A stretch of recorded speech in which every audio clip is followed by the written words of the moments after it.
സങ്കരയിനം പശുക്കൾ കറവയ്ക്ക് ശേഷം ക്ഷീണിതയായി വിറയിൽ കിടക്കുക പതിവാണ്. അപ്പോൾ ആ സമയത്ത് ആയതിന്റെ മുലക്കാമ്പിന്റെ കണ്ണുകൾ അടയാറുമില്ല. അതിലൂടെ അണുക്കൾ മുലക്കാമ്പിലൂടെ അകിടിലേക്ക് പ്രവേശിക്കുകയും അവിടുവീക്കം എന്നുള്ള രോഗത്തിനുള്ള സാധ്യത കൂട്ടുകയും ചെയ്യുന്നു. ഇതിന് പരിഹാരമായിട്ടാണ് ഞങ്ങൾ ലാക്ടിഫെൻസ് അഥവാ ലാക്റ്റിസെൻസ് മരുന്നുകൾ ഞങ്ങൾ അവതരിപ്പിക്കുന്നത്.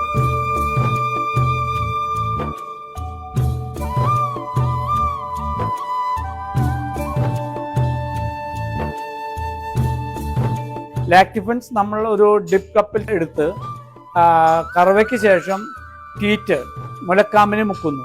മുലക്കാമ്പിനെ മുക്കുന്നതോടുകൂടി അതിൻ്റെ മുലക്കാമ്പിന് ഒരു കവറിങ് ഉണ്ടാവുകയും ആ കവറിങ് നിമിത്തം പശു കിടന്നാലും അതിലൂടെ അണുക്കൾ ഉള്ളിലേക്ക് കയറുകയില്ല. അവിടുവീക്കം വരുവാനുള്ള സാധ്യത വളരെ കുറയുകയും ചെയ്യും. കൂടാതെ ഈ ലാക്ടിഫെൻസ് ഉണ്ടാക്കുന്നത് ലാക്റ്റിക് ആസിഡ് ബേസ് ആയതുകൊണ്ട് പശു നക്കിയാലോ പശുക്കുട്ടി നക്കിയാലോ പശുവിന് യാതൊരു ബുദ്ധിമുട്ടും അനുഭവപ്പെടുകയില്ല.